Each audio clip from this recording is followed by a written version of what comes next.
Puji Tuhan, salam sejahtera bagi jemaat, keluarga kami, hamba-hamba Tuhan, dan seluruh pemirsa yang saya kasihi di dalam Tuhan Yesus Kristus. Kita tundukkan kepala, mengucap syukur kami kepada Tuhan. Tuhan kembali memperdengarkan firman-Mu kepada kami. Tuhan Yesus baik, Tuhan Yesus baik.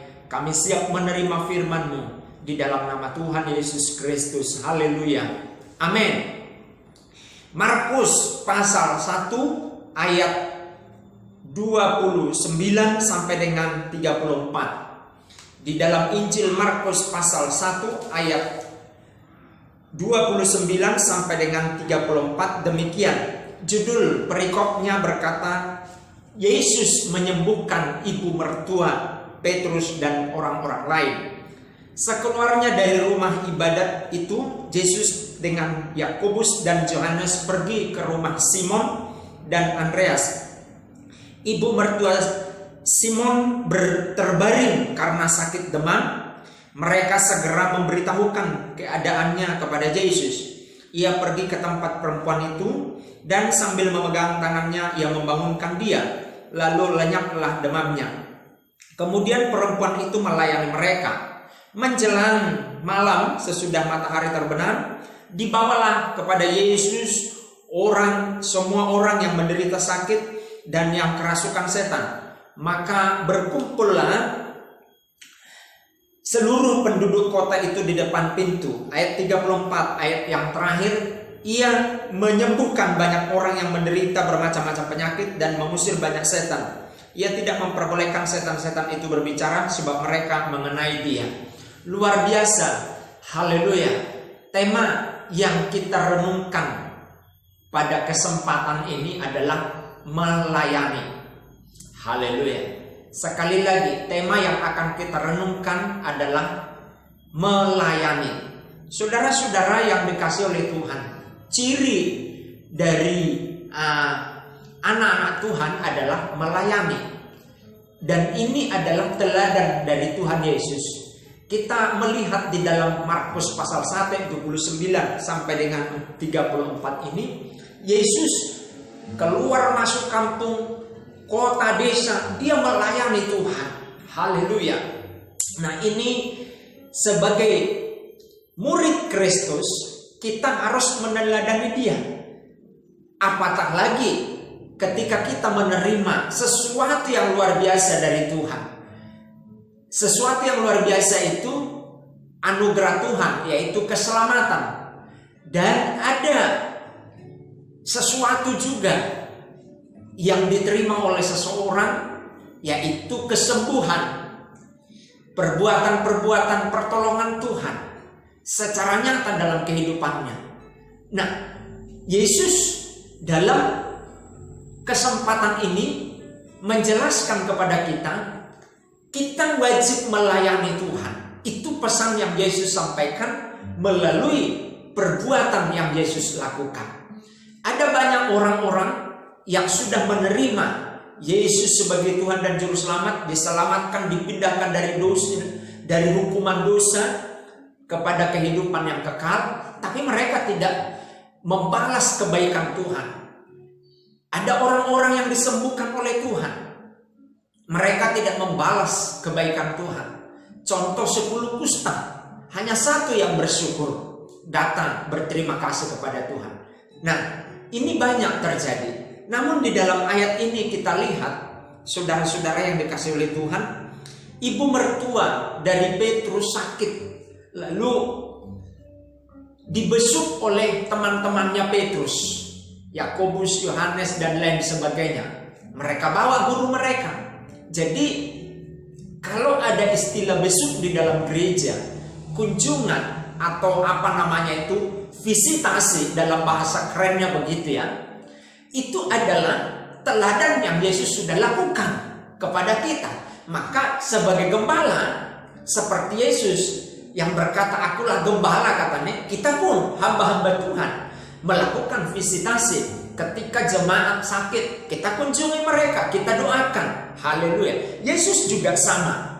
Ibu mertua Petrus Petrus tidak ikut dalam rombongan itu karena dia lagi ngurus mertuanya sakit. Maka teman-temannya Petrus, murid-murid yang lain, lalu mereka berkunjung kepada mertuanya Petrus, dan Yesus menyembuhkan ibu mertua Petrus. Ibu mertua Petrus sakit demam. Saya tidak tahu ini sakit apa, tapi yang pasti sangat-sangat serius sakitnya. Haleluya. Orang demam sekarang, gejala demam bisa serius. Apalagi di masa COVID ini, demam diawali dengan demam, kemudian selanjutnya begitu. Nah, mertuanya Petrus ini juga seperti itu, dia demam dan perlu tangan Tuhan menyembuhkan dia, dan disembuhkan. Nah, setelah itu orang mendengar Yesus. Nah, saudara berpikir begini, aku tidak punya karunia melayani. Saya mau katakan, Yesus memberikan minimal 1 talenta kepada kita untuk melayani.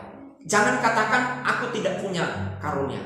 Masing-masing kita dikaruniakan oleh Tuhan minimal 1. Haleluya. Nah, saya mau buka pikiran kita. Seperti ayat yang sudah kita baca ini, membawa Yesus kepada orang sakit pun itu sudah melayani. Artinya tetanggamu mungkin ada yang sakit. Ketika engkau bercerita dan menceritakan Yesus, dan karena keterbatasanmu mungkin, maka engkau menawarkan, saya bawa pendeta saya untuk berdoa bersama-sama dengan kita. Lalu bawa pendetamu, kita berdoa. Itu juga sudah menjadi bagian dari pelayanan. Jadi luas arti melayani itu. Nah, ambillah pelayanan apa yang Tuhan karuniakan kepadamu. Jangan menjadi jemaat yang pasif, tapi jadilah jemaat yang aktif.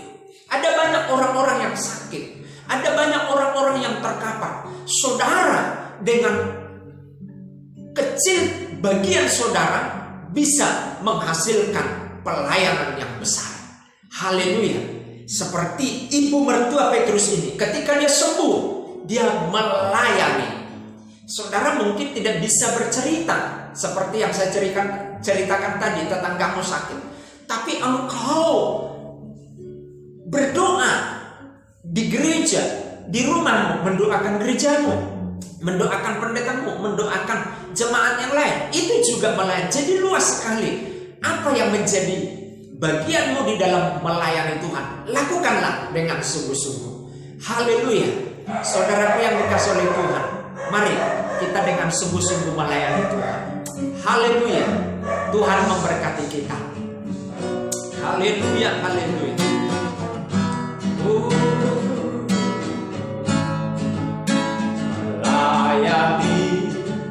Melayani lebih sungguh. Melayani lebih sungguh. Tuhan lebih dulu melayani kepadaku.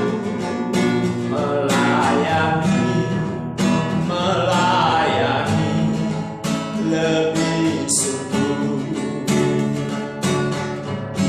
Melayani lebih sungguh.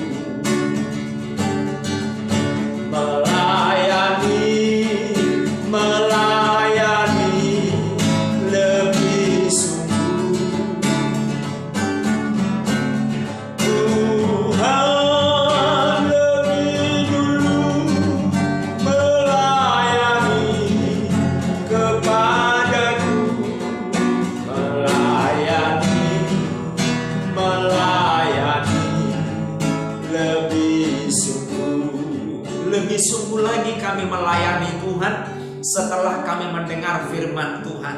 Ternyata pelayanan itu begitu luas, meskipun kecil menurut orang lain, tapi di pandangannya Tuhan itu adalah sangat berarti dan bisa berdampak luas, berdampak besar bagi orang lain.